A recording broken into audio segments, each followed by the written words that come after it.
Tonight on CTV News at 6. A Niagara Falls man is arrested and charged with attempted murder following an incident in North Bay. Plus, Sudbury shelters will be working overtime this holiday season. Right now, we are over capacity. It's crazy. I mean, Christmas is coming and some folks have found a chance to make it home. Officials at not-for-profits across the city say they're dealing with a spike in demand. And pack your patience before heading to the airport. I grew up in Sudbury and I haven't been back in 6 months. The crush of the rush is on this holiday season with people heading in and out of town. CTV News at 6 with Tony Rima and Rick Wyman with weather. Oh, good evening. Thanks for joining us. Tony is off. A 45-year-old man from Niagara Falls is facing a slew of charges, including attempted murder with a firearm following an incident last week on the Highway 1117 bypass in North Bay. North Bay police confirming today Guelph, Waterloo Regional and Ontario Provincial Police aided in the investigation and arrested the suspect in Waterloo. According to investigators, the accused attended a nightclub with the victim, then left the establishment later. While the vehicle was stopped, a gun was fired, leaving one person with serious life-threatening injuries. The accused remains in custody, waiting for a bail hearing. A 20-year-old Mississauga man is facing charges in North Bay after an armed robbery. Police say a retailer on Lakeshore Drive was robbed by someone they knew after an altercation. The suspect fled before police arrived.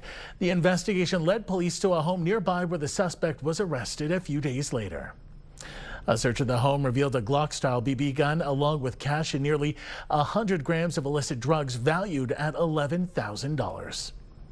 3 people from Sudbury and a 4th from Wikwemkong are facing charges after a traffic stop led police in Mattawa to illegal drugs. According to police, they seized $4,600 in cash and 57 grams of suspected cocaine after pulling over a vehicle Monday night for a highway traffic act infraction. They say the driver provided a false name and had a suspended driver's license. A man wanted on a federal arrest warrant has been arrested in Timmins. Eric Richard Joseph Cardinal had been unlawfully at large since October 9th while serving a 3-year and 3-month sentence for armed robbery and assault. Ontario Provincial Police confirming today a criminal investigation on $2 million in misappropriated funds in the town of Cochrane is now underway. The town recently said in a press release they were investigating $2 million in funds misappropriated in relation to grain bin agri-modal. According to the town, this happened under the previous CAO, Financial Department and Council. According to the OPP, the investigation has already identified one suspect in the case. As Sudbury prepares for the holiday season rapidly approaching, shelters and warming centers are just trying to keep up with the increase in demand.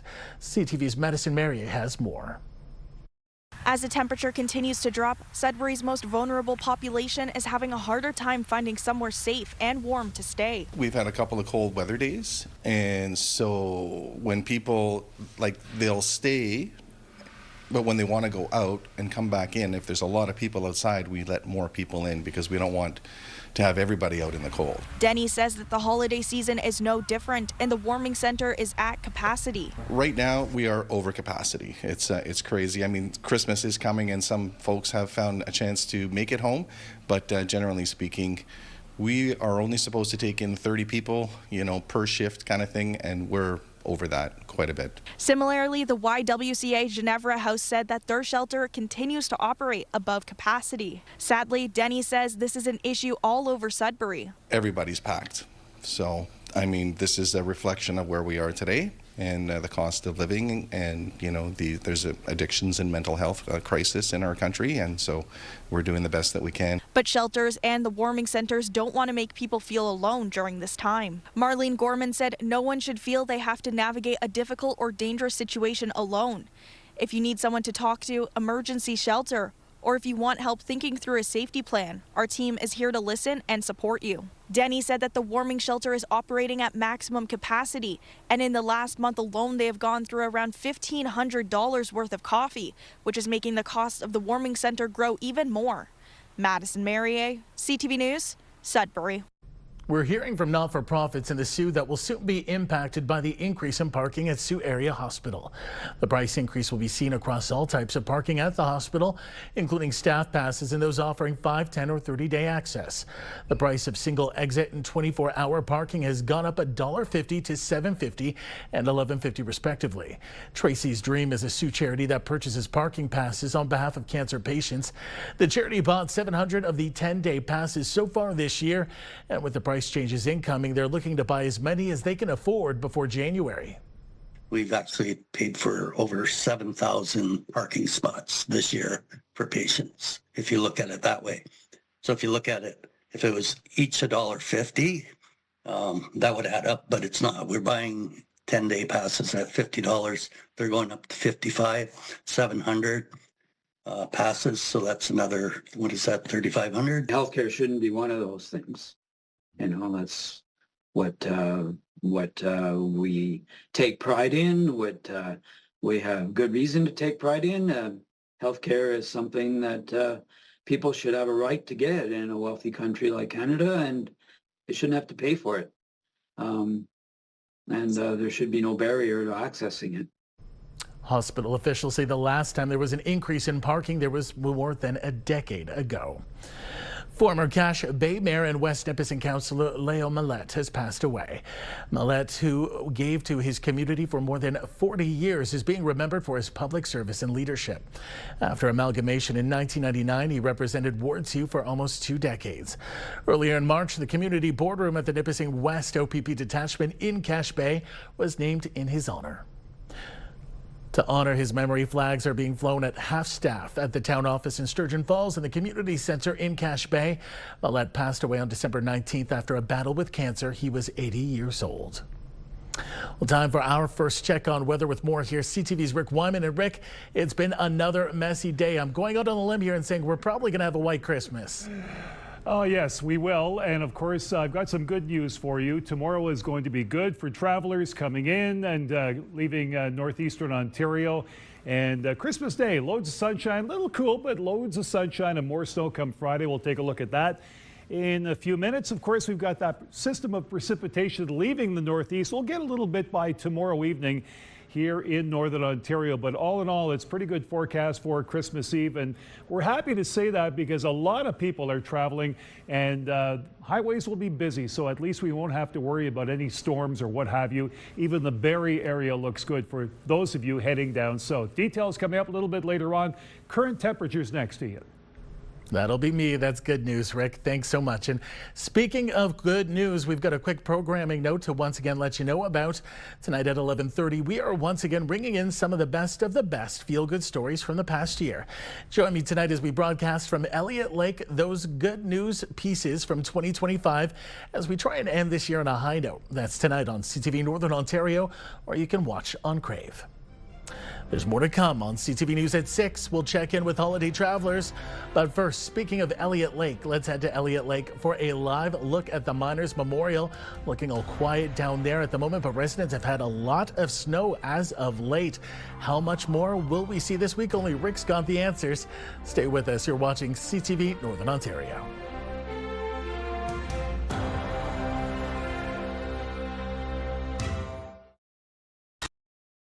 When you see it happen, send it to CTV News. Text 10400 from your screen to ours. Text 10400. With 2 sleeps until Christmas, holiday travel is at its peak. Whether you're traveling by road or by air, the message is still the same. Pack your patience and arrive at your destination safely. CTV's Amanda Hicks has more from Sudbury. While the weather outside was frightful, the atmosphere inside the Greater Sudbury Airport was definitely anything but, as many arrived from near and far just in time for the holidays. I grew up in Sudbury and I haven't been back in 6 months. I spent some time in Phoenix. I'm very happy to be back. I live in Quebec and I'm here to visit my brother to spend with him these holidays? Picking up my daughter and our 3 grandchildren coming from Hamilton. I'm here to pick up my boyfriend. He was working in Alberta the last 10 days. It's really funny. We were here exactly 6 years ago today doing the same thing when we first got together. So it's a little bit nostalgic, but yeah. It's great. The Greater Sudbury Airport says it is seeing a jump in both domestic and European travel this season, marking a trend that isn't just a holiday peak, but a sign of what's to come for the new year. We are continuing to see a positive increase in our numbers in terms of passengers traveling from the Sudbury Airport and in terms of the flights that we have. This year we were very excited to welcome WestJet with their direct flight from Sudbury to Calgary, as well as Prop Air launching their flights direct from Sudbury to Ottawa and Montreal. So growth is continuing. For those still set to take flight, the airport recommends checking your flight status before leaving home and leaving your gifts unwrapped in your carry-on to help speed up security screenings. But the journey to get to loved ones can still be treacherous. The OPP say planning ahead and driving according to the road conditions is essential. Slow down, increase the following distance to give yourself lots of time to react. Obey all road closures and detours. It's very important that you do obey those closures, as they are there to protect motorists. And whether you're traveling by air or by road, officials say the best gift you can give your family this year is a safe arrival. Amanda Hicks, CTV News, Sudbury. And some advice on what Canadians should know about international destinations. Anyone heading out is urged to check the federal government's most recent travel advisories before departing. Global Affairs Canada has travel advice and advisories that cover more than 200 countries and territories. Each is assigned a risk level. Here are some examples. Many countries are under the category of take normal security precautions, which have similar security to Canada. The list includes spots like Aruba, Barbados, and St. Lucia, along with the U.S., Greece, Portugal, and Japan. The nations under the category of exercise a high degree of caution include Mexico, Cuba, France, and Italy. Travelers to these destinations are urged to be cautious and vigilant due to elevated risks of crime, natural disasters, and political instability. Under avoid non-essential travel, countries like Lebanon, Israel, Nepal, and Ethiopia. Ottawa says you should avoid these destinations because of safety and security concerns like violent crime and civil unrest. And the final designation is avoid all travel, which covers 20 countries, including Iran, Russia, Ukraine, Jamaica, and Haiti. Global Affairs Canada warning that your personal safety and security are at great risk. Well, after the tragedy on Highway 11 Sunday, where 3 people were killed, Mishkegawak James Bay MPP Guy Bourgoin is renewing calls to the government to make Northern Highways safer. Bourgoin has proposed legislation twice this year with that goal in mind. Neither attempt was successful. In a written statement today, Bourgoin says the tragedy is part of a much bigger pattern of neglect on Highways 11 and 17. Northern Highways are lifelines. He wants the public to put pressure on the government, adding, "We have written to Premier Ford and are pushing a renewed letter writing campaign because this is a public safety crisis. Northern lives deserve urgency, investment, and action." The Minister of Transportation, Prabmeet Sarkaria, responding in a written statement as well, saying that our government continues to take critical steps to improve road safety across our province, which includes investing nearly $600 million to build and repair Northern highways, roads, and bridges, specifically on Highways 11 and 17. However, he did not specify what improvements would be made or when. U.S. President Donald Trump's tariffs on Canada and the patriotic response has been named the Canadian Press News Story of the Year. The trade war dominated headlines affecting politics, the economy, and national identity, with nearly 2/3 of Canadian editors and news directors calling it the most consequential story of 2025. Prime Minister Mark Carney led the Liberals to re-election, promoting an elbows-up strategy of Canadian resilience amid stalled U.S. trade talks. The economy took a hit from tariffs, but rebounded in the third quarter, aided by trade exemptions under the Canada-U.S.-Mexico agreement. Back now for a check on the current conditions with Rick Wyman. And Rick, things have eased off weather-wise, it appears, but how long is it going to last? Until Friday. How's that? Friday. As you'll see in the 7-day forecast, we've got some snow coming, but looking good right now. We've got a few flurries in our forecast. Our forecast radar, really the system moving out. Few flurries for tomorrow evening. Tomorrow, some sun, some cloud, and of course, we've got some sunny skies and some nice temperatures for Christmas Day. Now, the currents, talk about nice temperatures, big change from last night. With the wind chill, minus 19 in Moosonee, minus 7 in Cochrane, minus 6 in Timmins, minus 13 Kapuskasing, some light precipitation, minus 6 Chapleau, some freezing rain, drizzle in the Sault right now, minus 3, Wawa minus 8 as well. Parry Sound minus 2 degrees, and moving on up to North Bay minus 6, some light snow. Temiskaming Shores minus 5, Kirkland Lake minus 6, Greater Sudbury minus 3, Espo at minus 2, Elliott Lake minus 4, and Gore Bay at minus 4 as well. Some freezing drizzle in the forecast there. 7-day forecast and the guardian of the Christmas presents coming up with our pick of the day. Ian, back to you. I love it. Let's hope it stays at least a little longer, as long as possible. Well, seniors at Red Oak Villa in Sudbury were celebrating Christmas, complete with the big man himself.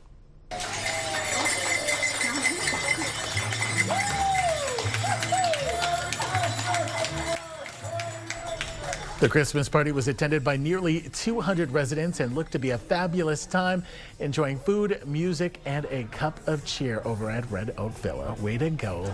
Next time I'll have to take a look at it. Next on CTV News at 6. Canada Post and its union have a tentative deal on the table. We'll take a look at what that all means. And the U.S. Department of Justice releases more of those highly sought-after Jeffrey Epstein documents.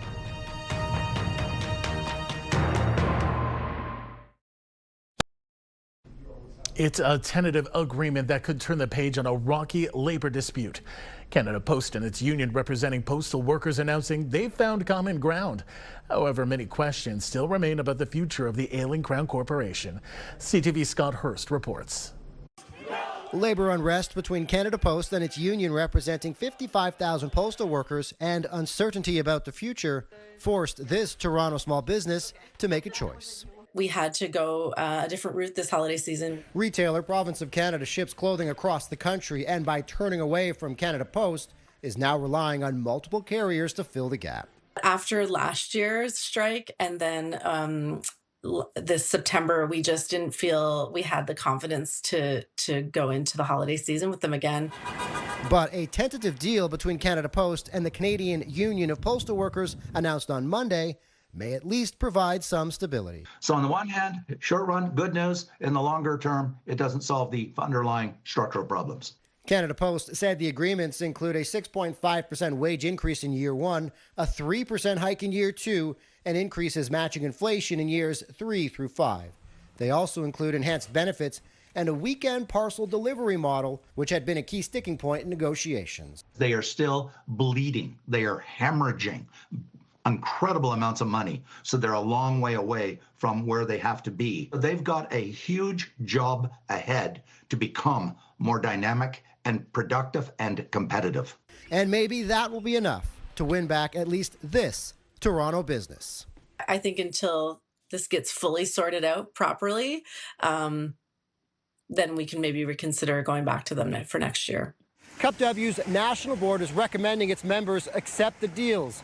Ratification votes are set to take place early next year. Scott Hurst, CTV News, Toronto.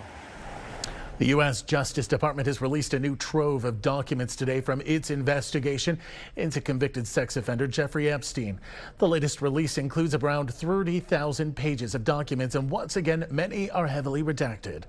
Among the latest documents is an email from a prosecutor indicating that President Donald Trump had traveled aboard Epstein's private jet, quote, many more times than previously reported at the time. In another email, an unidentified person wrote in 2021 that they were looking through data the government obtained from the cell phone of former Trump aide Steve Bannon and found an image of Trump and Ghislaine Maxwell. The government redacted the photo. All this coming after the DOJ made a controversial post on social media that some of the latest documents released contained, quote, untrue and sensationalist claims made against U.S. President Donald Trump. The post on X reads in part, "To be clear, the claims are unfounded and false, and if they had a shred of credibility, they certainly would have been weaponized against President Trump already." Nevertheless, out of our commitment to the law and transparency, the DOJ is releasing these documents with the legally required protections for Epstein's victims. The Post has sparked criticism that the Justice Department is intentionally acting to try and help protect the president. It's troubling, to say the least. This is a release from the Justice Department that we've been waiting for. As you know, it's a release that we were promised on December 19th. And the documents that we received in this release, again, were heavily redacted. They included some very inappropriate redactions. And the statement now from the DOJ being on the defensive when it was really their job to release these documents, their job to properly redact victims' names that they completely failed to do. Senate Minority Leader Chuck Schumer plans to take legal action against the DOJ for only releasing some of the records related to Epstein by the deadline. There is growing tension tonight between the U.S. and Venezuela over access to the South American country's oil resources. Washington has already seized 2 oil tankers and is after a third.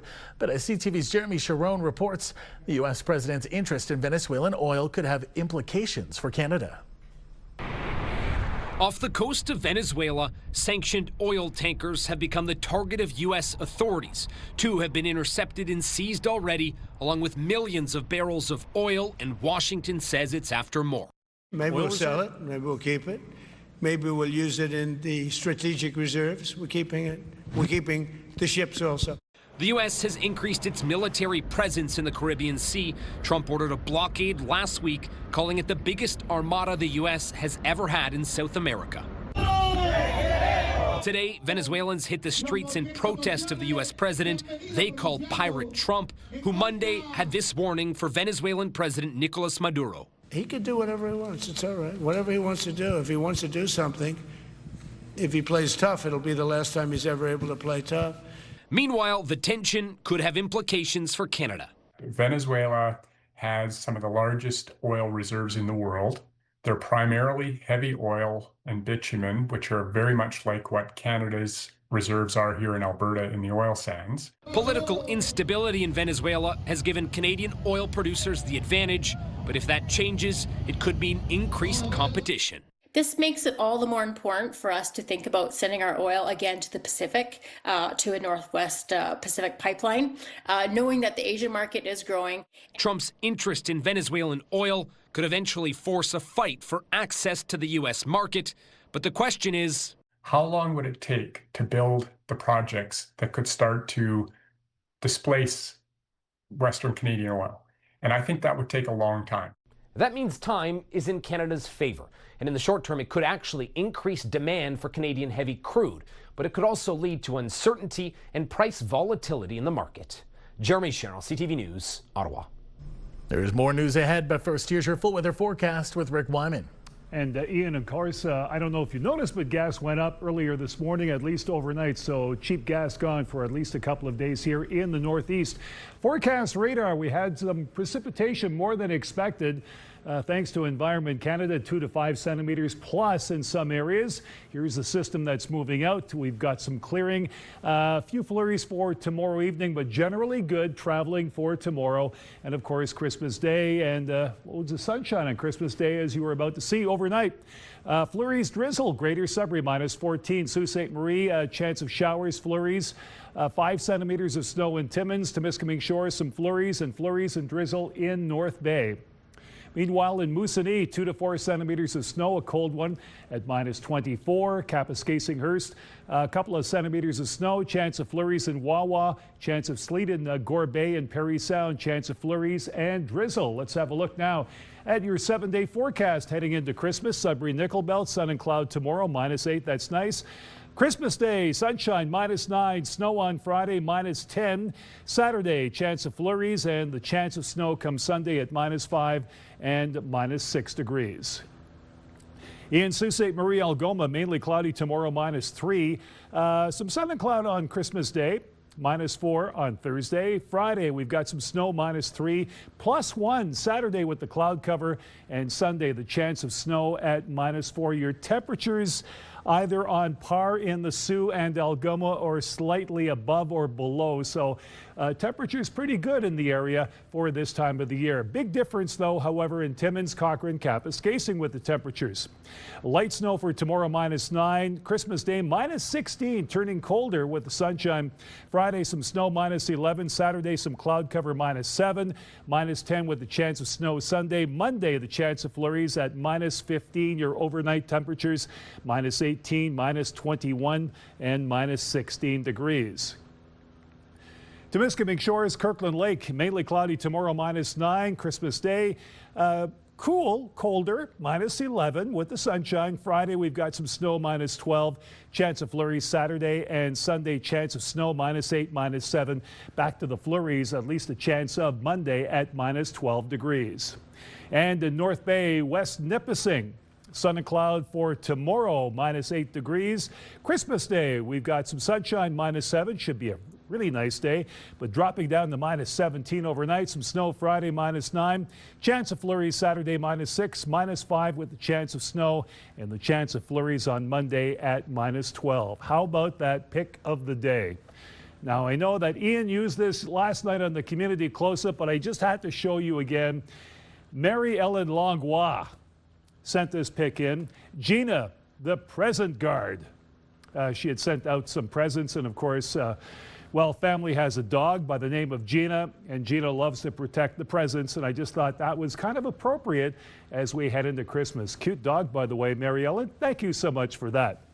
Still to come, the longest running fundraiser in North Bay has wrapped up for the year. Eric Tashner has more on the Santa Fund and how it's helping families in the city.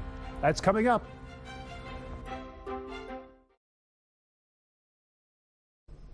The CPKC holiday train announced their fundraising totals today. This year, the train raised more than $2 million and collected more than 175,000 pounds of food. Donations were shared across Canada, where the train made several stops, including here in the north. Way to go. I know I was out at French River and it was cold that night. The holidays can be a tough and lonely time for children in youth protection. One employee at Quebec Youth Centre has spent the last 40 years trying to change that. He's known as Santa Frank. CTV's Denise Roberts has his story. For more than 40 years, Frank Campanile has worked in the archive department in the basement of Batshaw. But in the weeks leading up to the holidays, his job description changes from archivist to Santa, overseeing a major operation that takes up nearly every corner of the building. It wasn't me who started it. It was a company that came here and donated their gifts. They wanted to do a gift exchange with their staff, and they said they'd rather give it to the kids. That one act of generosity inspired Campanile to expand the campaign. And every year since then, he's taken on the task of organizing hundreds of workers and volunteers. Each gift piled up high in this gymnasium will go to a child who is in the youth protection system. Both a beautiful and difficult sight to see. When you come in here and you see the magnitude of what we do, it's real. From toddlers to teens, each has made a wish list, and Santa Frank has read every one. We'd have the name, the gender, what they'd like to have, the social worker's name, their age. So it's all there. We try our best to fulfill what they're asking for. Campanile says it takes many volunteers and donors to find these gifts, from dolls to cars to makeup, and some items you wouldn't expect. These kids spill their hearts. It's amazing what they ask for and what they want, and what some of the kids, all they want to do is go home. It's the one gift he cannot give them. Yeah. But Melanie Fournier has seen the impact these gifts can have. She works at Batshaw with the older kids who are about to age out of the system. You know, the older teenagers, they'll say things like, wow, like, I didn't think anyone really cared. And she says some have come back to help in the campaign. They come back to me and they say, I remember when I was 16, 17 and somebody gave me an air fryer or a new pair of sneakers, and I want to give back now. I want to, sorry. I want to give back to somebody else. Santa Frank won't get to see the joy on the kids' faces when they open their presents. By then, his job is done. But for a few weeks every year, he does get to see the joy on the faces of those who give. I believe in this cause. This is beautiful. This is magical. A magic that continues to grow. Denise Roberts, CTV News. What would you do if you won $70 million? Take a vacation, pay off debt, retire? When faced with that exact question, a woman in Ottawa had a different answer. CTV's Leah LaRocque shares that story. I am here to present you with a Christmas gift today. Really? I am. An unexpected act of generosity on a trip to the grocery store. My goodness, I don't believe it. Leaving Fred Warnell speechless and in tears. Don't cry, love, don't cry, because you'll make me cry, and I'm ugly when I cry. Patty Warden giving out more than $20,000 in grocery gift cards. A small act of paying it forward, she says, after becoming a multi-millionaire. Congratulations, Patty. Last May, Warden won the $70 million Lotto Max. Since winning $70 million, Patty has been giving a lot of it away to people in need in the best ways she knows how. She says it's because she knows firsthand what it's like to go without. Some traumatic things happened to me. Then it turned out I had cancer. And then when I got better, instead of being smart and picking up my life where it left off, I ended up downtown on drugs. I was homeless for some time, sleeping on a park bench. And with coffee, you always need a ton of sugar. After building her life back, the mother of 4 says the money was life-changing. It's changing the aspect of being able to do more for others, but for my personal self, hasn't changed at all. And today you got a $300 gift card to help with Christmas dinner. What? Yes. Really? Yes. Oh my gosh. Which is why when Warden heard that many families couldn't afford to put Christmas dinner on the table this year, she wanted to do something. She's always been like this, so I'm not surprised, but I think she's incredible for doing it. And there was one more surprise for Warnell. He had no idea the gift card was for $300. My goodness gracious, I don't believe it. I'm lost. A moment Warden says is priceless. I want the world to be happy, that's all. I'm just trying to share my happiness. Leah LaRocque, CTV News. And you could be as lucky and giving as Patricia tonight if the numbers line up. The Lotto Max jackpot remains at a maximum $80 million prize for a 4th draw in a row tonight. It's been nearly 2 months of twice weekly draws with no ticket matching all 7 numbers picked. The pot has been growing or rolling over from $10 million since one ticket won a $40 million jackpot on October 28th. Tonight's Lotto Max prize pool will also feature 43 max million draws for $1 million each. Good luck, everyone. It's the 78th year for the Santa Fund, the city's largest and longest running fundraising effort. As CTV's Eric Tashner explains, it brings joy and cheer to families in need. Like Santa's elves, this army of volunteers packed cars with food totes, turkeys, and bags of toys, bringing joy and helping to spread Christmas cheer, making the season brighter for low-income families. I think it's always important to be doing stuff like this, but especially at this time of year, there's a lot of people in need. Great time to be able to spend time with the family, but also remind us of what the season's all about. 400 hampers were delivered to around 360 families in North Bay this morning.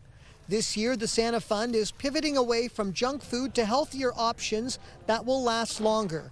And each child will get a few toys. As well as a set of pajamas. We're also including books that were donated by Rotary North Bay, which is excellent, a nice addition. It's been a tough year for Stephen Lavictoire. He's now excited to have a bona fide holiday with his children. It's good to know that I live in a community where people give back, and it means more than most people understand. The need is up at this time of year, just like at the food bank and for the Salvation Army's Kettle campaign. The Santa Fund set a fundraising goal of $175,000, but they're still about $8,000 short. But organizers say people can still donate up to Christmas Day. You know, it doesn't matter how cold it is outside. We all leave feeling really warm. It's really just about the Christmas spirit, about helping your fellow citizen. Ensuring people who need their spirits lifted will truly have a happy holiday. I'm kind of speechless right now. Eric Tashner, CTV News, North Bay. Still ahead on CTV News at 6. Some Sudbury senior facilities go through a new change of ownership just days ahead of the holidays.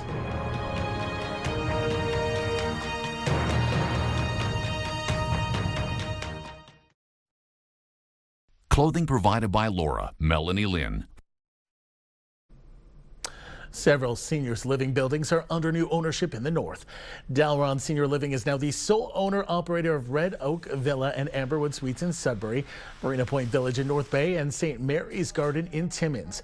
Dalron Senior Living is no stranger to the properties, having assisted with them for several years in conjunction with an American partner. Director of Operations Justine Laundrie says this is a new chapter for these buildings that will come with some new improvements. What we're very excited and passionate about is the continued level of care, quality care that all of the residents receive. All of our enhancements will be thoughtfully planned with the residents' comfort, safety, and enjoyment of life in mind. Laundrie added that Dalron's experience to date in the north gives them unique perspective on what's needed in the region. Well, when many of us are taking time off during the holidays, volunteers at one hospital are putting in overtime. A team at Milton District Hospital is busy crafting gift bags for patients this holiday season, and CTV's Pauline Chan paid them a visit. They're as busy as Santa's elves here in the Arts and Crafts room at Milton District Hospital. Melba Stadler is sewing gift bags. They have made 65 for us.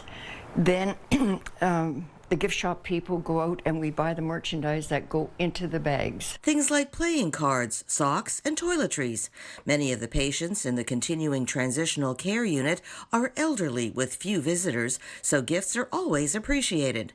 The ladies also make personalized dolls for pediatric patients. We start by cutting out these dolls and sewing them up, and then we stuff them, and we make little gowns for them. And we dress them, and they're taken to the pediatric ward. And from there, the doctors and nurses, they usually mark where the operation is going to be. They put little IVs on their arms, and they're given to the children that they can make their face and take them home with them. For those staying overnight, colorful pillowcases. Most of the fabrics are donated, and I love putting together, I'll show you a whole one, something bright and cheerful. 375 volunteers at the hospital. We just celebrated 65 years of being an auxiliary, which is incredible. HR Director Michelle LaRue says while scheduled surgeries go down over the holidays, admissions are usually high because of emergencies and respiratory illnesses. And for those heading into surgery, the volunteers help there too. So we keep the doctors and their offices supplied with these.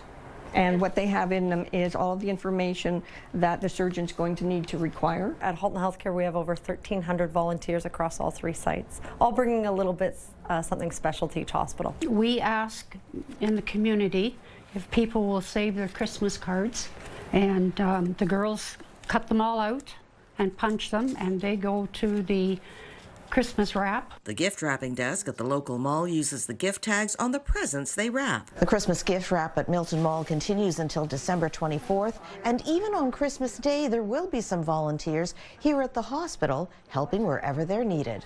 Pauline Chan, CTV News. Flu season has made an early appearance this year. CTV's Madison Merrier reports. Along with the cold weather comes the higher chances of a runny nose, coughing, and general cold-like symptoms. We're certainly into our flu season at this point in time. Locally, we've had 156 cases as of today, which is a little bit earlier in the season for our typical flu season. In a statement from Health Sciences North, Jason Turnbull said Health Sciences North is seeing higher than usual volumes of influenza A for this time of year. Typically, influenza activity rises later in the season, usually late January into early February, while COVID-19 activity peaks around early January. This year's respiratory pattern is arriving earlier than expected. Both HSN and Public Health Sudbury and District said this is not uncommon as they differ year to year. However, heading into the holidays makes lessening the spread more challenging. As we move into the holiday season, again, as people gather, that is how that close contact is how the flu virus and other respiratory viruses will spread. So we really ask that people stay home if they're sick. Also on the rise in Sudbury is Group A streptococcus. We have seen an increase since September over the last few months, and we're seeing about 3 times the number of cases in comparison to this time last year. The increase in sickness has also been felt in the emergency room. HSN said hospitals across Ontario are experiencing rapid increases in respiratory, COVID-19 and flu-related hospitalizations. At HSN, the higher number of patients presenting to our emergency department may result in longer wait times. Adding anyone who's experiencing cold-like symptoms to refrain from visiting friends or family members in the hospital. Madison Merrier, CTV News, Sudbury. The Campus Gazing Sports Palace is offering free holiday skating starting tomorrow. Tomorrow, people can hit the ice starting at 11 a.m. while the rink is closed Christmas Day and Boxing Day. Free skating times are available from the 27th to the 30th. A full list of times is available on the town's website. Entertainment brought to you by the Cinefest Red Carpet Patron Program. And now with your entertainment news, here is David Daniel with today's Hollywood Minute. It is time. Here's how long to set aside for the final episodes of Stranger Things. Show creator Ross Duffer revealed on Instagram episodes 5, 6, and 7, which debut Thursday, each run between an hour and 6 minutes and an hour and a quarter. And the series finale, premiering on New Year's Eve, clocks in at 2 hours and 8 minutes. Skippy screams. The game begins in 5, 4.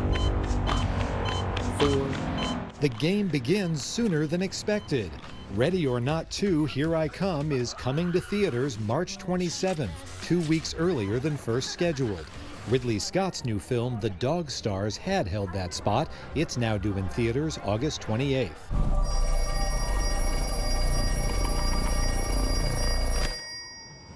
Hello, Sydney.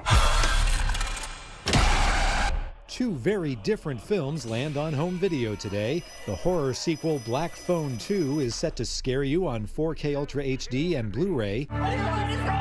And the drama Sentimental Value, which won the top prize at the Cannes Film Festival and appears poised to receive multiple Oscar nominations, arrives on digital platforms. In Hollywood, I'm David Daniel. Real gross domestic product decreased by 0.3% in October, with a drop in manufacturing driving the decline. B&M Bloomberg's Morella Fernandez has more. Statistics Canada reported growth in manufacturing in September ahead of this fallback in October. This was the steepest decline since December 2022. Machinery production was down close to 7%. Wood manufacturing dropped over 7%. Washington has a tariff on furniture and wood products like cabinetry that come from Canada. That's dragging the sector down. And a strike by Canada Post workers also hit service industries. Here are the closing numbers for the day. The Canadian dollar is up over 73 cents. West Texas Intermediate is up to 58.38. Western Canadian Select is up over $1 to 44.66. And the TSX gained another 58 points for another record close, ending the day at 32,058. Those are your business headlines. I'm Morella Fernandez. And here are the current prices for some key commodities we watch. Gold up 25.20, closing the day at 44.84.71 U.S. an ounce. Silver up to 26 to end the day at 71.48. Copper up a penny, 5.40, and nickel up 24 cents, ending the day at 6.97 U.S. a pound. Rick is back now for one last look at the weather. Okay, getting ready to leave tomorrow or invite some family and friends coming into the Northeast. Let's check out some of the temperatures and conditions. -8, some sun and cloud in Greater Sudbury. In Timmins, -9, chance of light snow at 60%. -3 in the Sault, mainly cloudy skies. At least it won't be snowing. In North Bay, -8, some sun and cloud. Parry Sound, mainly sunny skies at -5, and mainly cloudy in Temiskaming Shores, -9 Christmas Day. Loads of sunshine, but cooler. Ian, Merry Christmas. Merry Christmas to you as well. Thanks so much, Rick.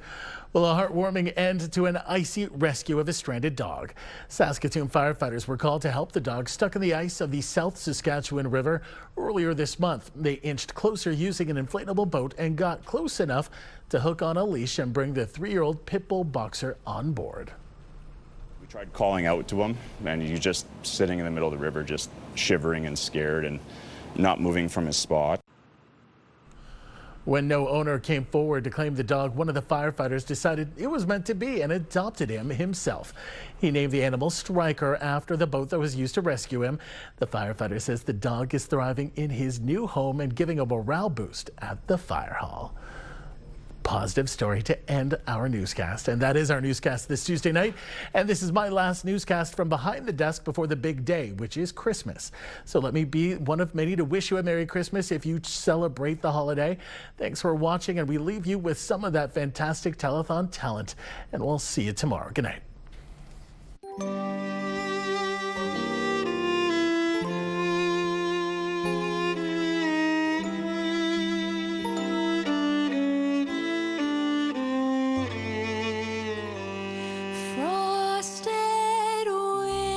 Panes, candles gleaming inside, painted candy canes on the tree.